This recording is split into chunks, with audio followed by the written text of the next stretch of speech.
para conversar conosco. Hoje, um líder sindical extremamente representativo e que preside uma das maiores centrais sindicais do país. Ele que é presidente do Sindicato dos Comerciários e preside também a UGT. Nós vamos estar conversando aí sobre uma série de questões políticas, econômicas. Ele que é uma pessoa extremamente bem informada, influente, formador de opinião. E como nós sempre fazemos, eu vou pedir a ele que se apresente. Ele que diga a todos aqueles que estão nos ouvindo hoje a sua trajetória de vida, dê os pontos de interesse no seu currículo antes de nós começarmos aqui a nossa conversa de hoje. Patá, é uma alegria enorme receber você aqui. De modo que queria passar a palavra em você para você se apresentar para todos os nossos amigos aqui hoje. Muito obrigado, professor Marcos Sintra, meu amigo, companheiro de longa data. Eu estou na presidência do sindicato já há mais de 15 anos. Eu sou funcionário do Pão de Açúcar, né? Porque para dirigir um sindicato tem que ter uma relação com a categoria. Eu tenho como formação universitária a administração de empresas, me formei na PUC, na época da ditadura, em 1977. Fiz lá a pós-graduação. Um dos meus professores foi o professor Barelli, que com certeza você o conheceu bem também. Eu casei com uma advogada famosa, especial, chamada Cláudia, que você conhece, e para melhorar o casamento fui fazer direito. Aí eu estudei na São Judas e me formei em 2000. Eu sou um admirador, vamos dizer, de todas as ações, principalmente no campo do direito do trabalho, nas relações capital e trabalho, de aprender. Então, fiz várias atividades, inclusive na Fundação Getúlio Vargas, na FAAP, entre outras, no sentido da ligação com o mundo acadêmico. Porque o mundo acadêmico ele é fundamental para nos subsidiar em qualquer atividade. E, em especial, uma atividade social, a meu ver, muito relevante, que é a representação de uma categoria da base da pirâmide, que só em São Paulo são 500 mil comerciários, são pessoas, a meu ver, verdadeiros servidores públicos, não têm aposentadoria integral, não têm estabilidade no emprego, mas estão sempre servindo o povo, sempre servindo o público. Eu me orgulho profundamente de estar nessa atividade e nos últimos anos ampliamos muito o tamanho do sindicato, tanto em representação quanto no próprio patrimônio, construindo uma série de possibilidades efetivas à inclusão social. Mas, principalmente, um dos valores que eu mais destaco é a questão da qualificação e da formação profissional. Nós fizemos os mutirões do emprego recentemente, e justamente lá, buscando não só a inclusão, mas a possibilidade da qualificação, porque eu acho que é um dos elementos mais importantes que nós precisamos instrumentalizar, principalmente numa ação sindical. Então, em rápidas palavras, o comerciário, me orgulho muito disso, porque eu me formei tanto em direito quanto em administração, mas eu sempre coloco, quando sou chamado a ponderar o que eu sou comerciário. Muito bom, Patá. Você é um grande líder sindical, muito respeitado, com uma formação acadêmica, profissional muito sólida. E, como eu disse, representas provavelmente um dos maiores sindicatos do país, que é o Sindicato dos Comerciários e a UGT, que agrega ainda outras categorias profissionais. Então, eu não podia deixar de começar essa nossa conversa te perguntando o seguinte: essa pandemia pegou a economia brasileira num momento que nós estamos começando a sair de uma crise profunda, iniciada em 15, 16, em 17 começamos aí, no final do ano, a melhorar a nossa performance econômica, 18, 19 já também com algumas indicações de melhoria, mas essa pandemia nos pegou aí praticamente desprevenidos, abortando qualquer possibilidade de retomada do crescimento. E um dos setores mais afetados é o setor de serviços e, particularmente, o comércio. o fechamento de tudo, a política que foi adotada de fechamento das atividades comerciais. Eu acho que o mundo nunca viu uma coisa dessa. Quer dizer, uma situação onde literalmente se tirou da tomada a economia mundial. E isso certamente vem causando aí um impacto muito grande à taxa de emprego e assim por diante.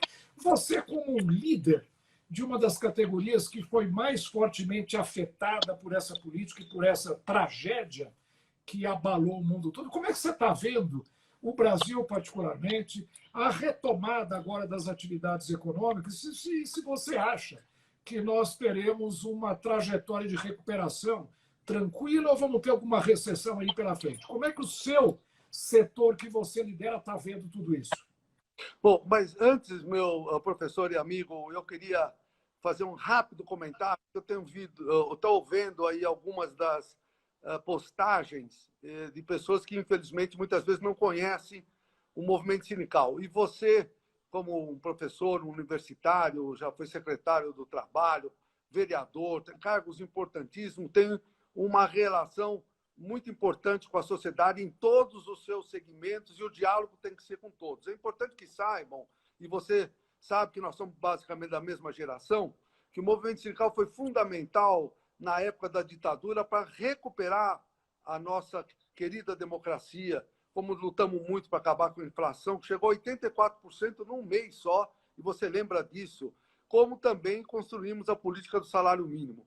É bom discernir e fundamental, porque muitas vezes o pessoal olha, o sindicato é para criar greve, para brigar, para roubar, é maculado por isso. Não, o movimento sindical, o sério, aquele movimento sindical, como tem o político sério, como tem a justiça séria, como tem o professor sério, o aluno sério, tem a característica fundamental de buscar alternativas efetivas para os seus representados. O Brasil é um país continental, tem muitos problemas de todas as ordens. Né? Nós temos ainda problema na educação, problema na saúde, na distribuição de renda. Então, o movimento sindical ele é fundamental, e em especial, quando a gente sabe, quem conhece o mundo internacional, países como a Alemanha, os países nórdicos da Europa, vários países do mundo que têm solidificado a democracia, um dos pilares fundamentais é o movimento sindical.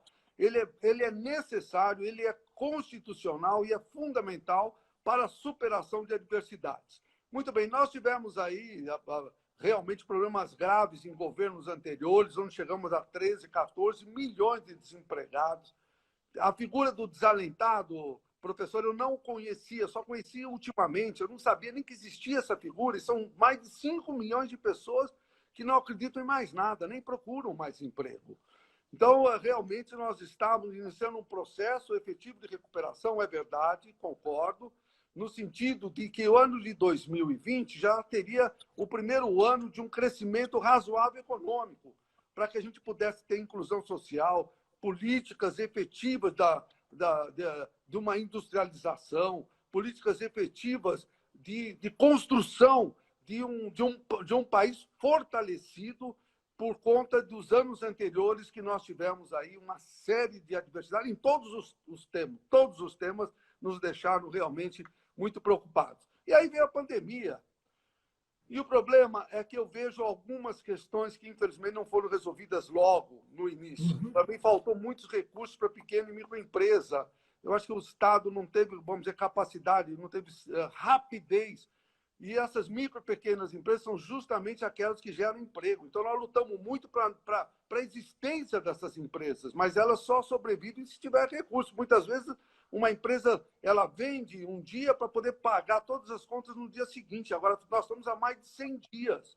Esse crédito demorou muito. Os bancos, não é? Eles não foram sensíveis como as propagandas que eles fizeram nas televisões. Não, vem aqui para o banco tal, para tal. Os empresários foram para todos quanto é banco e não conseguiram absolutamente nada. Então, a meu ver, os recursos e o crédito foram determinantes, infelizmente, para o aprofundamento da situação econômica que a pandemia já traz naturalmente. Os otimistas dizem que o Brasil vai decrescer 5%, 6%. Os pessimistas até mais, 7%, 8%. Eu prefiro ser otimista e que decresce 5%, mas cada um ponto significa 1 milhão de desemprego. Então, é realmente são vários problemas. De qualquer forma, o governo também conseguiu, a pedido, inclusive, é bom que todos que estão nos vendo nesse momento saibam que, inicialmente, o auxílio emergencial seria de R$ 200. Nós, do Movimento Sindical, nos articulamos com o parlamento e conseguimos que fosse a R$ 600. Mais de 50 milhões de pessoas estão com esses recursos que, pelo menos, colocam o pão nosso de cada dia na sua mesa.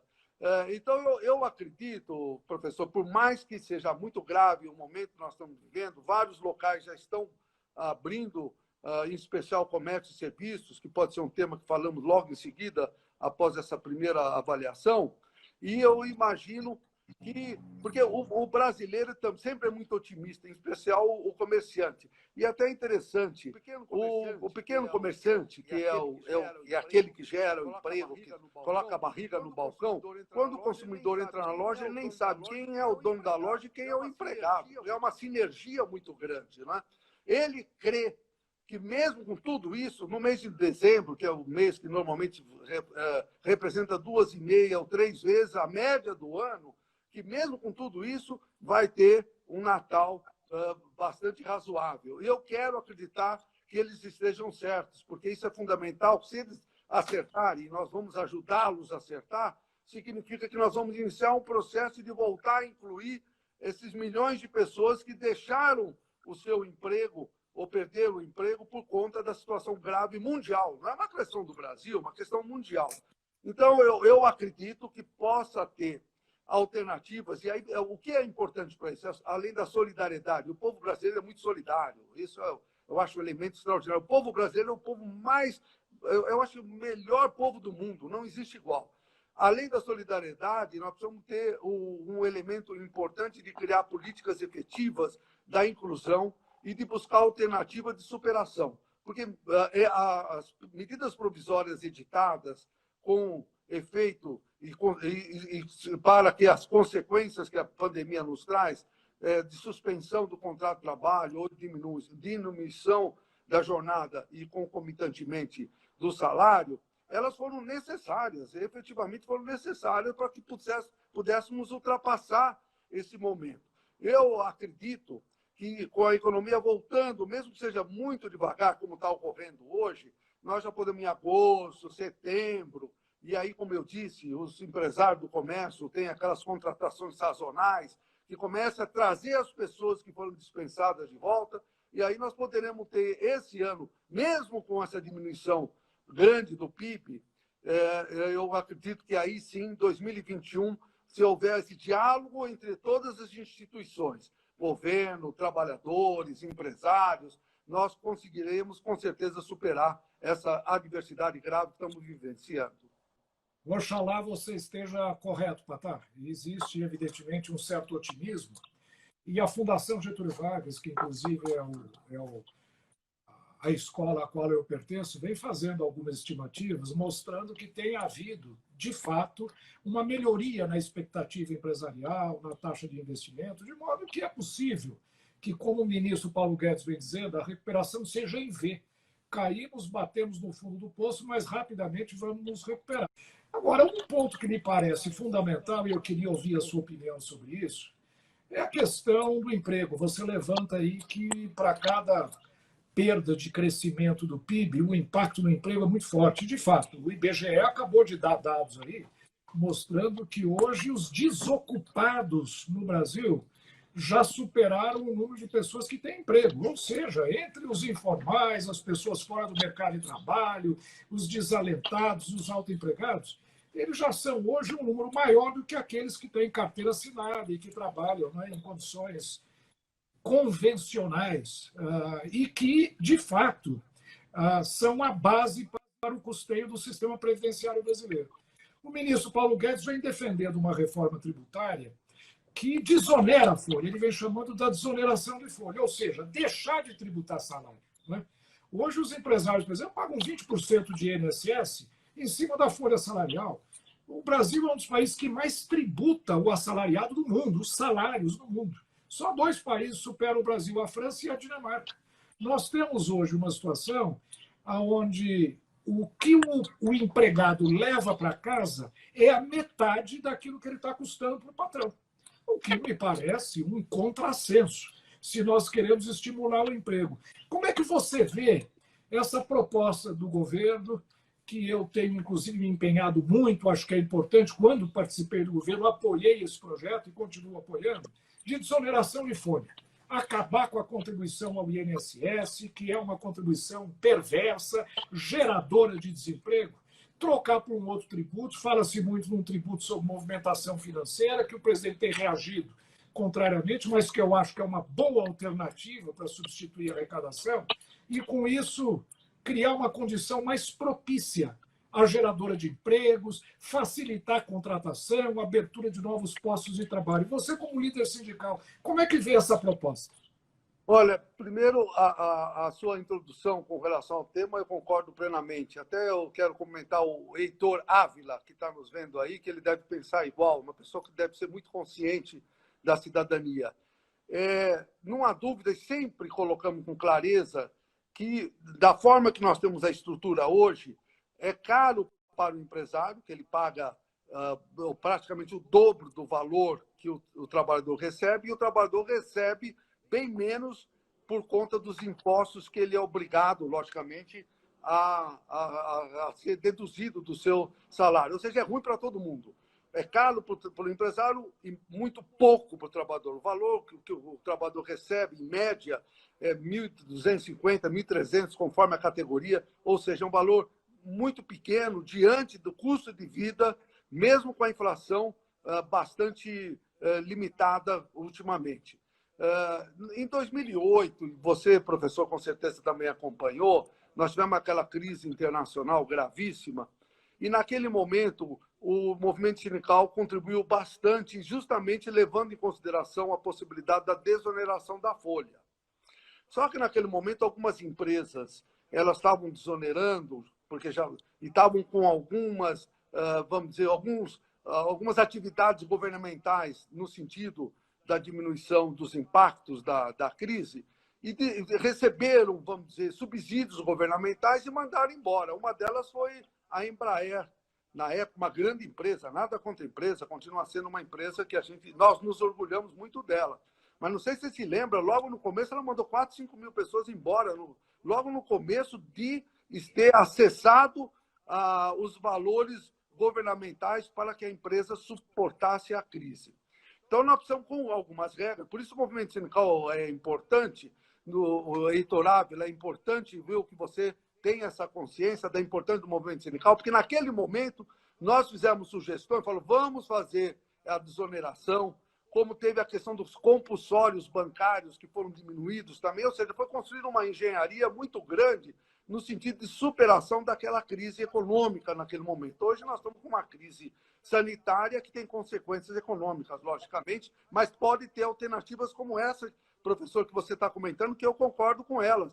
Desde que haja, vamos desonerar, mas vamos criar juntos forma da manutenção do emprego, porque ainda nós estamos no momento que está aprofundando a crise, e ela pode ser mais profunda ainda, porque estavam dizendo que a contaminação teria explosão perto do inverno, e nós já estamos no inverno, né, que seria julho ou agosto, que nós podemos ter aí uma ampliação. Infelizmente, mais de 60 mil pessoas morreram, infelizmente, e mais de 1,5 milhão foram contaminadas, né?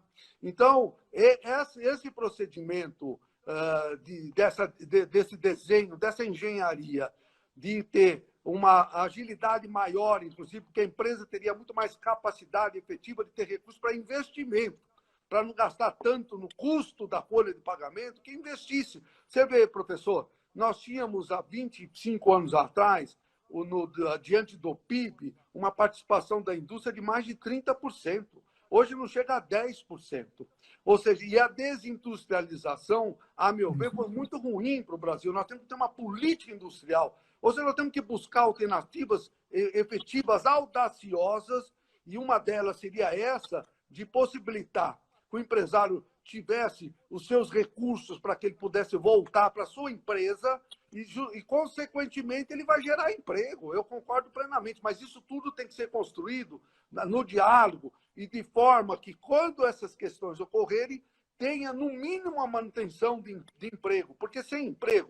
Porque, professor, tem uma questão outra que potencializa toda essa situação que nós estamos vivenciando, que é a quarta revolução industrial. Hoje, essa tecnologia, e não dá para ir contra a tecnologia, porque a tecnologia nos dá longevidade, nos dá um padrão de qualidade de vida extraordinária. Hoje nós estamos fazendo essa videoconferência pelo celular, que o celular, há uns anos atrás, ele só ligava.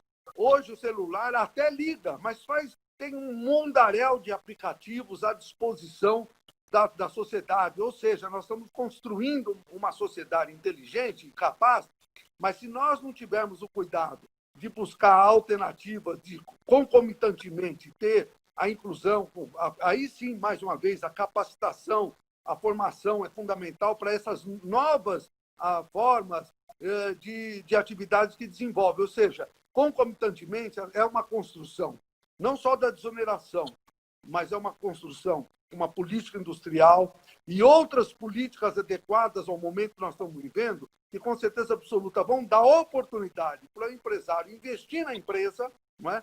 Porque também tem um outro problema. Muitas vezes nós temos empresários ricos, nada contra a riqueza, mas muitas vezes eles não investem nas empresas, eles investem só na sua vida pessoal, diferente de outros países. A gente vê na Europa muitas empresas fortalecidas e os donos das empresas vivem de forma espartana. Aqui não, nós temos que ter essa cultura da valorização, porque tudo é fundamental para a sociedade. E se o Brasil, daqui a uns anos, não tiver emprego, qual empresa vai ser sustentada se ela é sustentada pelo consumo? Sem consumo, não tem empresa.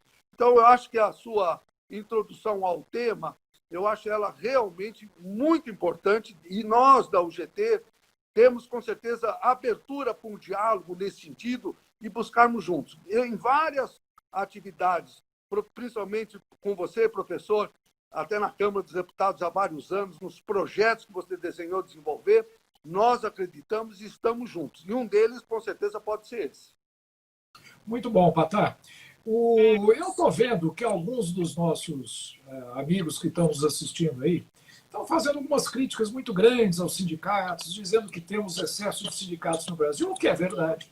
O que é verdade. Mas, evidentemente, como em qualquer atividade, em qualquer setor, às vezes nós temos um certo desvirtuamento do seu processo, digamos, representativo. Né? Eu queria que você discorresse um pouco sobre isso, porque nós precisamos entender que os sindicatos existem em todos os países, mesmo nos Estados Unidos, que é um país onde o liberalismo econômico impera, existem sindicatos, são fortes, atuam de maneira muito propositiva e, havendo um diálogo entre empregados e empregadores, nós criamos aí uma sinergia que acaba levando à criação de mercado, a possibilidades de melhoria no padrão de vida, uma melhor distribuição de renda. Eu vejo, portanto, no diálogo com os sindicatos, uma abertura muito grande para nós desenvolvermos políticas boas, políticas que levem ao desenvolvimento nacional.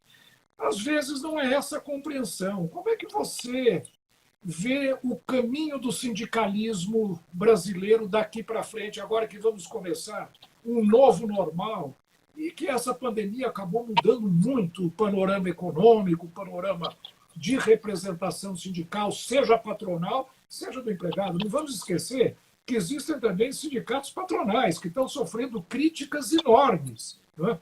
Olha o que está acontecendo aí com sindicatos, com o CNI, sindicato das indústrias, enfim. Sindicalismo em geral, seja patronal, seja laboral, como é que você vê o futuro disso como um elemento, um instrumento de diálogo no desenvolvimento nacional? Então, você veja, os sindicatos comerciais de São Paulo, por exemplo, que até quero convidar aqueles que estão assistindo, se estiverem aqui em São Paulo, é um prazer muito grande tê-los conosco para que possa conhecer, dialogar, porque muitas vezes é deturpada a imagem do movimento sindical, como eu disse já há algum momento atrás. Mas eu quero dizer o seguinte, por exemplo, lá em São Paulo, teve 2 ou 3 ações que nós fizemos junto com os empresários por conta do emprego. Por exemplo, tinha uma prefeitura de São Paulo estava proibindo o comércio em 2 ou 3 ruas importantes de São Paulo, entre elas a Avenida Pacaembu, Gabriel Monteiro da Silva, 2 ou 3 importantes. E já estava fechando essas lojas, ia fechar, com certeza, o emprego. Quem foi para as ruas para lutar, para buscar alternativas efetivas da manutenção dessas ruas como ruas do comércio, foi os sindicatos comerciais de São Paulo. Porque os empresários, eles não têm condições de mobilização. Eles não vão para a rua com bandeiras, não vão para a rua para poder tentar sensibilizar a sociedade da importância do comércio, por exemplo. Na rua Teodoro Sampaio tinha uma zona azul de automóveis e se tirasse aquela a zona azul onde as pessoas estacionam para comprar, com certeza absoluta não ia ter venda e ia quebrar a empresa. Então as pessoas precisam compreender que a importância do sindicato é no sentido efetivo de que nós queremos o melhor para a sociedade. É lógico que a nossa grande visão é o emprego, são uma melhor condição do trabalhador.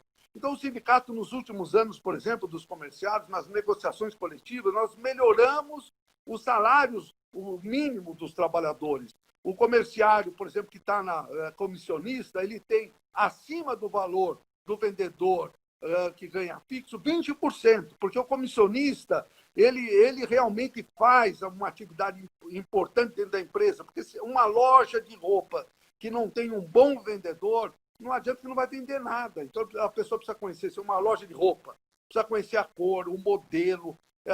Por isso que eu disse inicialmente, é um verdadeiro servidor público. Se você for numa loja de sapatos, as mulheres que estão nos vendo sabem bem o que eu estou falando. Elas vão numa loja de sapatos, o vendedor sobe escada, desce escada, pega um, pega outro, e às vezes a compradora vai embora e não compra nada.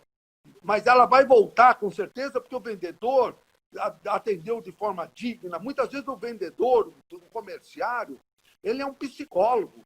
Muitas vezes as pessoas vão lá e despejam uma série de problemas. Então, é uma pena que tem certas pessoas que ainda não conseguem enxergar que é fundamental, dentro da nossa estrutura, o sindicato sério, um sindicato que luta pelo seu trabalhador e pela sociedade. Porque, como eu disse, em várias oportunidades, nós saímos às ruas para proteger os empresários. Como também, muitas vezes, eu fui numa audiência pública na Câmara dos Deputados a favor dos pequenos lojistas dentro dos shopping centers por conta dos valores dos aluguéis, dos condomínios, que estavam inviabilizando as lojas das pessoas. Inviabilizando as lojas, inviabiliza o emprego. Essa questão da relação capital e trabalho que precisa ser compreendida. Todos nós queremos a mesma coisa, um Brasil de distribuição de renda, nós queremos o emprego, porque, infelizmente, e principalmente agora que nós estamos vendo, as pessoas que estão sem emprego, no momento de pandemia, é uma situação sem precedente. As pessoas ficam com a cabeça, sabe, não tem cabeça. E se nós não tivermos o cuidado necessário de compreender a situação que vivemos e criar oportunidades, daqui a pouco nós vamos ter violência, porque as pessoas não vão deixar faltar para a sua família o pão, o arroz e o feijão. E é por isso que o movimento sindical ele tem a sua capacidade efetiva no diálogo de construção de situações importantes. Por exemplo, nessa pandemia, com reuniões que nós fizemos com vários governadores, nós sugerimos a reversão, agora a palavra me fugiu, que teve na Segunda Guerra, a troca do mix das empresas na Segunda Guerra. As empresas começaram, ao invés de fabricar os produtos normais, começaram a fabricar balas para matar. Agora, nossa sugestão é que essas empresas mudem o mix para fazer máscara, para fazer insumos, ventiladores, respiradores. Isso foi ideia nossa. Na cidade de Ibitinga, aqui em São Paulo, onde é muito grande, é importante o vestuário, as indústrias, foi o movimento sindical que conseguiu criar a alternativa da troca do mix para a fabricação de máscara. Foi a primeira fabricação de máscara na pandemia, foi em Ibitinga. Esse é o papel do movimento sindical, que nós estamos dispostos, junto com o diálogo, a construir o que é de melhor para o nosso país. O Brasil, professor, é um país rico. O Brasil tem a maior quantidade de terra agricultável do mundo. Não existe nem a China, nem a Rússia, nem os Estados Unidos tem tanta terra agricultável como o Brasil. 3 safras por ano. Nós podemos alimentar o mundo. Nós temos uma floresta, temos a Amazônia. Nós somos o país com mais água do mundo. Ontem eu entrevistei num programa dos comerciários o cônsul-geral de Israel. Lá chove 200 milímetros por ano. Só numa semana chove no Brasil 200 milímetros. Só numa semana. Lá chove por ano. Não tem água. Os países árabes não têm água. Nós temos água para o mundo todo.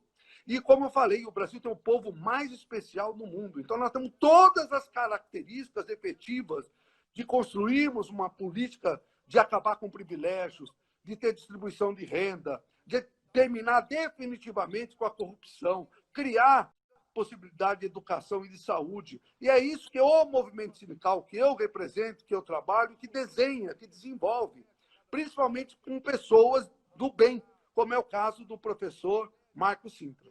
Muito obrigado. É uma luta permanente e constante.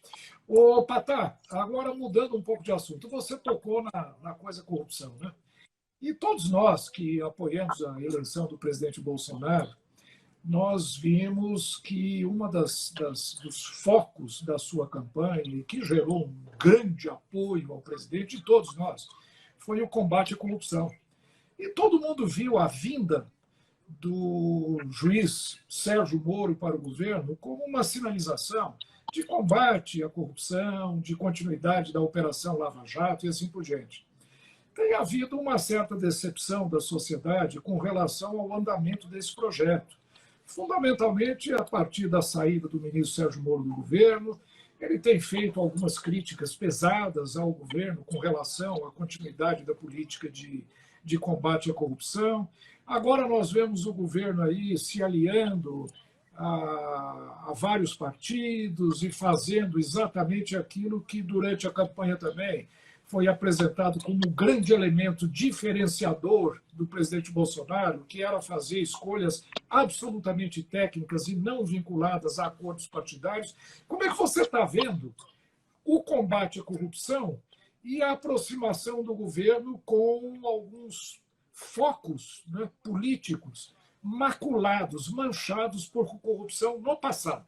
Não que isso necessariamente vá se repetir, hein? Que se diga, e é verdade isso. Esse governo já tem 1 ano e meio, não há um único caso de corrupção. Nenhum único caso. Então, ele está sendo um exemplo do ponto de vista de conduta, mas como política, inclusive para deixar como legado às gerações futuras. Qual é a sua visão com relação a isso? A esses acordos e, sobretudo, a limitação do poder de corromper e ser corrompido da classe política brasileira? Esse é um dos temas mais complexos. Já dizia Tancredo Neves, já dizia Ulisses Guimarães, que a política é como a nuvem, né? E nós já percebemos muitas vezes certos políticos fazendo críticas ácidas a certas pessoas e depois, num outro momento, estão parece até num love, num amor extraordinário. É muito rápido as mudanças de humores no campo político. Infelizmente, isso é uma questão no mundial, não é uma questão do nosso país.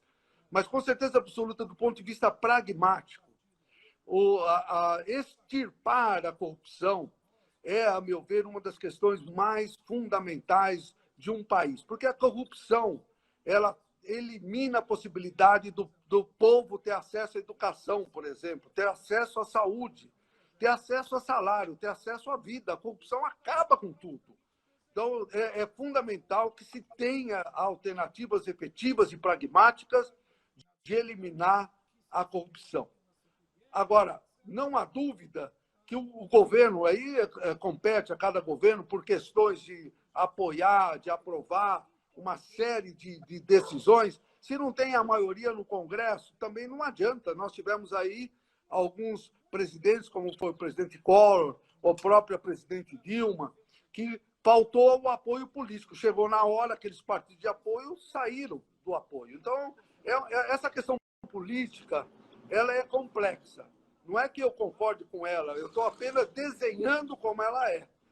É uma questão realmente difícil. Hoje, eu estou contra. Eu já vi, inclusive, o próprio presidente Bolsonaro, num WhatsApp, ele fazer críticas a pessoas de partidos que agora ele está aliando. Eu já vi isso. Né? Com certeza as pessoas que estão nos vendo nesse momento também.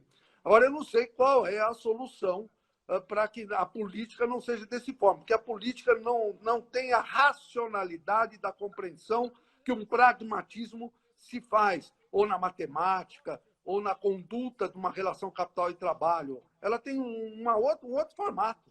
Então, por isso que a fala do Tancredo e do Ulisses Guimarães é correta. Hoje a política está de um jeito, amanhã está do outro. E nós vamos. Agora, o conceito, independente dessa relação, se o conceito da manutenção de uma conduta de eliminar a corrupção, de construir um país para a inclusão, para a distribuição de renda, para não ter benefícios, não é?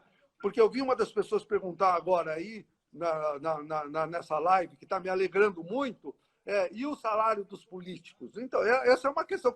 Eu nunca vi um político na Câmara ou no Senado falar, pessoal, vamos agora cortar metade do salário aqui do senador ou do deputado, porque estamos cortando o salário e o emprego de milhões de pessoas e nós somos acima de todos? É a pergunta que fizeram aí. A resposta, eu, infelizmente, não sei. Eu não sei. Por isso que muitas vezes eu tenho, às vezes, dúvida dessa relação política, porque a relação política, muitas vezes, ela não se coloca com a transparência e com a devida acuidade do que está se falando, se vai ser cumprido. É uma questão que eu não sei quem é que resolve. Não sei se são os gregos, se são os troianos, mas é um problema, professor, é um problema.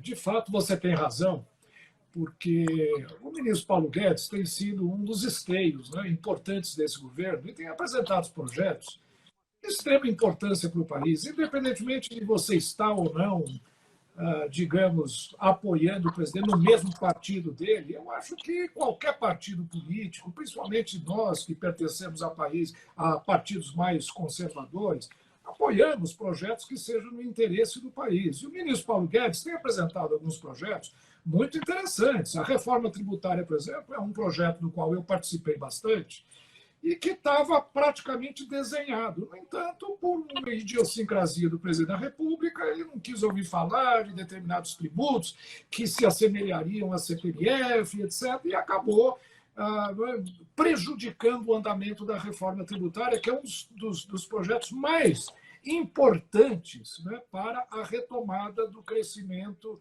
econômico brasileiro.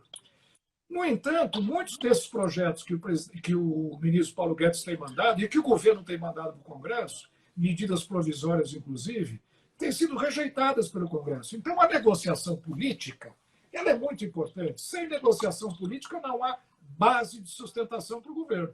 É o que eu sempre digo. É lógico que você precisa separar o joio do trigo.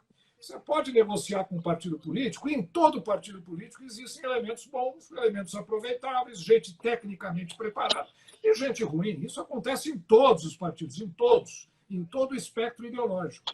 Agora, compete ao governo, evidentemente, fazer o policiamento das suas práticas, mas o fundamental é que os projetos tenham apoio no Congresso Nacional e caminhem, coisa que não está acontecendo nesse primeiro ano e meio de governo. Fora a reforma da Previdência e agora a aprovação do marco do saneamento, muito pouca coisa de importância efetiva foi aprovada. Muito mais comum tem sido a rejeição de determinados projetos. Eu também, portanto, eu vejo com certo otimismo essa mudança, né? Ainda que isso possa, às vezes, chocar um pouco, porque parece contradizer o discurso do presidente da República, do presidente Bolsonaro. Ô, Patá, eu queria fazer mais uma pergunta para você, que diz respeito exatamente a essa questão da reforma tributária, né? A gente está vendo aí todo um debate, o presidente da Câmara dizendo que agora vai ter reforma tributária. Você acha que haverá tempo hábil para nós fazermos uma reforma tão profunda como, por exemplo, a PEC 45, que está em discussão no Congresso? O governo vai mandar o seu projeto de reforma tributária agora, que nós não conhecemos ainda, não sei se vai ser o mesmo, que estava em gestação quando eu participei do governo, ou se mudou agora. Temos uma eleição pela frente, o ano seguinte próximo, 2021, já vai ser um ano onde vai estar se falando já na sucessão em 2022. No entanto, a reforma tributária é essencial, é fundamental para nós trazermos otimismo ao empresário, aos trabalhadores, às pessoas, né, que investam e acreditem no país. Como é que você vê isso? Você acha que nós teremos as reformas estruturantes no país para colocarmos o país de novo em pé nesse 2 anos e meio que resta ao governo? Olha, a UGT é uma central sindical reformista. Nos últimos congressos, nós sempre pregamos as reformas, mas prioritariamente nós colocamos a reforma do Estado e a reforma tributária, reforma administrativa, mesmo as reformas trabalhistas, não do jeito que foi feito pelo Temer, reforma previdenciária, também não dessa forma que foi feito, nós tínhamos muito a contribuir. É fundamental que nós tenhamos definitivamente essa reforma tributária. Se houver vocação do governo, no sentido de deixar um legado, independente das intenções, vamos dizer, políticas, porque todos que estão no governo e são pessoas que foram eleitas, vão querer ser reeleitas e muitas vezes deixam de fazer certas atividades com receio de perder a eleição. Eu acho que se houver realmente grandiosidade do governo, independente do tempo e independente das eleições que se avizinham municipais e logo em seguida a presidencial, é fundamental, porque essa reforma tributária ela vai dar o tamanho do Estado, capacidade, inclusive, de ter recurso para investimento, porque hoje nós não temos recurso para investir. Uma das questões, por exemplo, a malha ferroviária do Brasil, ela é diminuta, ela é praticamente do tamanho da época da monarquia. E um país do tamanho como o nosso, a malha ferroviária ampliada nos daria capacidade logística fundamental, porque o nosso país tem condições efetivas de potencializar as suas exportações. Eu sou daquele, quanto mais exportar, mais nós vamos empregarmos. E queríamos exportar produtos com valores agregados, porque nós estamos dependendo muito das exportações das commodities, ou dos minérios, ou do agronegócio. Muito bem, está ajudando a sustentar o Brasil, mas é muito pouco diante da nossa capacidade efetiva de trabalhar, desenvolver, porque isso vai gerar muito emprego de qualidade. Então, a reforma tributária tem uma série de consequências importantes que, infelizmente, algumas pessoas não veem. Agora, ela tem várias aí, e algumas até antagônicas. Por isso que o diálogo nacional é importante. O movimento sindical tem muito a contribuir também nessa questão da reforma tributária. Exatamente. A UGT sempre teve uma participação muito grande nesse debate, eu sou testemunha disso. Agora, veja, o PSL é um partido que não apoia a proposta que está em discussão no Congresso Nacional, até porque não é a proposta do governo. A proposta do governo não foi apresentada ainda, e é diferente da PEC 45, que vem sendo defendida aí por algumas lideranças do Congresso Nacional, particularmente na Câmara dos Deputados. Né? Então, a pergunta que eu faria para você é o seguinte: o PSL defende hoje um projeto de reforma tributária diferente. Inclusive, existe um projeto do presidente do partido, o deputado Luciano Bivar, e também do general Peternelli, que são 2 deputados do partido, que defendem a ideia do imposto único, uma simplificação radical do sistema tributário, um sistema que faça todo mundo pagar e todo mundo vai pagar menos, e não aprofundar a burocracia, não é, dos tributos convencionais hoje, imposto sobre valor agregado, complexo, com 10 anos de transição, envolvendo União, estados e municípios, o que vai ser uma discussão muito difícil para ser feita num país federativo como o nosso. Como é que você vê essa proposta do imposto único? Eu sei que você conhece, nós já tivemos oportunidade de discutir isso no passado. Você acha que esse pode ser um caminho para oxigenar esse debate, fugirmos um pouco desses projetos de reforma tributária que são sempre os mesmos e que há 30 anos não conseguem ser aprovados? Eu, pessoalmente, até não tenho esse debate muito grande na UGT, mas, pessoalmente, eu sou defensor do imposto único. Mas, desde o início, há muitos anos, eu acho que é uma construção inteligente, onde todos pagam e pagam menos. Essa que é a inteligência desse imposto, porque hoje poucos pagam e pagam muito. Tem uma evasão extraordinária e é muito injusto. Então, eu sou daqueles e gostaria muito de retomar, e a UGT, eu tenho certeza que eu consigo, conversando com os dirigentes da UGT, e até levar os defensores do Imposto Único para ter um debate e um diálogo só sobre esse tema, porque esse é um dos elementos mais importantes para nós iniciarmos um processo de distribuição de renda. A distribuição de renda no Brasil ela é totalmente absurda. Nós temos 6 pessoas no Brasil, e volto a dizer, nada contra a riqueza de ninguém, mas nós temos 6 pessoas no Brasil que a fortuna delas é igual o que ganha 100 milhões de brasileiros, ou seja, metade dos brasileiros cabe no bolso de 6 pessoas. Que justiça é essa? Onde nós temos aí, o que eu represento com muito orgulho, a base da pirâmide. A maior parte dos sindicatos filiados ao GT são os motoboys, motoristas de ônibus, os comerciários, os garis, com salários muito baixos. E a gente vê ainda pessoas que, infelizmente, ganham acima do teto constitucional. Nessa pandemia, tem gente ganhando R$200 mil por mês. Então, nós precisamos iniciar porque essa questão do imposto único ela tem consequências amplas, inclusive a transparência. Com certeza, é o imposto mais transparente e mais justo. Eu sou defensor do imposto único, estou com essa bandeira. Eu acho que nós precisamos, efetivamente, principalmente nesse momento grave que nós estamos vivendo, é construir possibilidades efetivas de termos essa condição para virar a página do Brasil, para nós termos oportunidades, porque ele vai nos trazer, inclusive, condições de geração de emprego, as empresas vão conseguir ter recursos e nós vamos ter um Brasil diferente. Muito bom. Eu acho que isso é extremamente importante e saber desse posicionamento do UGT certamente vai enriquecer muito o debate. Ô, Patay, eu queria fazer uma última pergunta a você, já estamos chegando em 45 minutos, que é o nosso tempo limite aqui.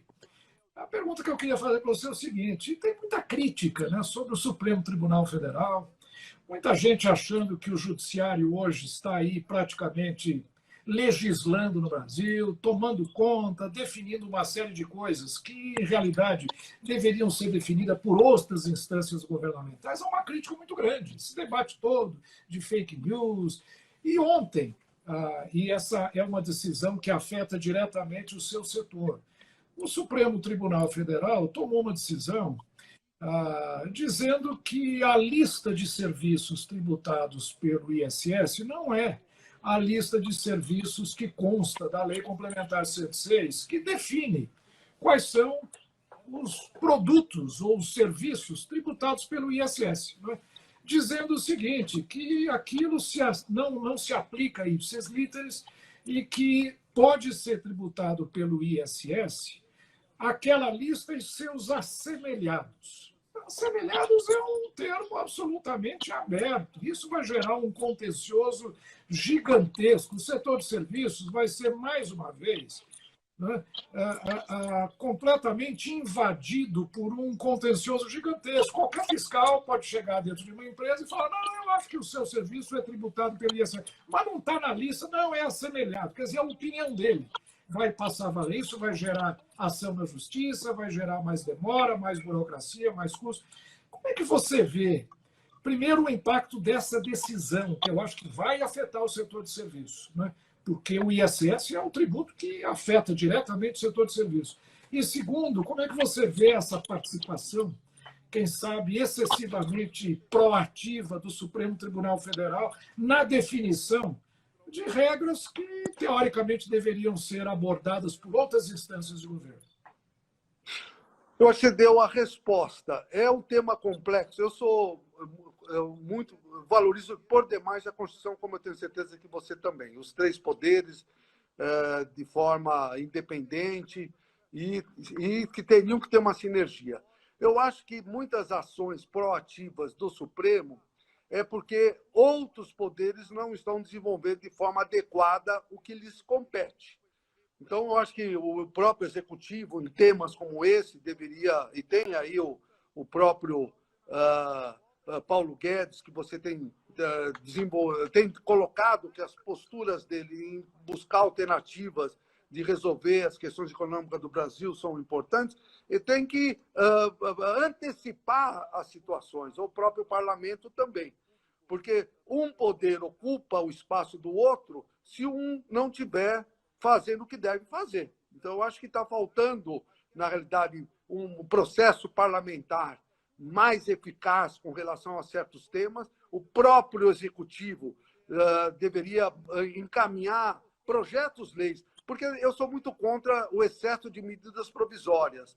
Eu acho que tem que ter, porque é importante que o parlamento, que tem esse papel de debater e discutir, que é a Casa das Leis, mas ele tem que debater e discutir sobre temas que o executivo já sinalize e o porquê. Aí eu tenho certeza que o Supremo não vai falar sobre esses temas, porque já foi resolvido na esfera correta, ou no parlamento ou no executivo. Por isso que eu acho que ocorre isso. Eu não vou fazer, vamos dizer, crítica ao Supremo, crítica ao outro poder, mas simplesmente pondero que a construção dos debates e do diálogo, do que é importante para o nosso país, tem que ser originário nos poderes adequados. E muitas vezes a gente fica procurando pelo em ovo. E nós devemos buscar o ovo, sem o pelo. É verdade, Patá. Bom, Patá, eu quero agradecer muito a sua participação aqui conosco hoje. Tenho certeza que esse debate foi muito rico. Abordamos uma série de temas, em realidade, de grande interesse para a categoria que você representa, que é o trabalhador brasileiro e o comerciário, o prestador de serviço, mais especificamente. E queria passar a palavra a você, para você dar as suas despedidas, não sem antes deixar um convite para você voltar. E está aceito esse convite para nós dialogarmos sobre o projeto do PSL de reforma tributária, que é o desenvolvimento dessa ideia do imposto único, que eu acho que pode ser um caminho muito interessante para o trabalhador, para o empresário, contra a burocracia, contra o contencioso tributário, a favor de mais harmonia entre empresário e trabalhador. Enfim, eu acho que é um projeto de extrema relevância. Então, eu queria, agradecendo a você, passar a palavra para você fazer as suas despedidas. E, como eu disse, vamos voltar em uma breve oportunidade para a gente retomar esse diálogo. Não, com certeza absoluta. E esse último tema, ele tem uma relevância extraordinária. Eu acho que com ele nós conseguiríamos resolver uma série de adversidades que vivenciamos.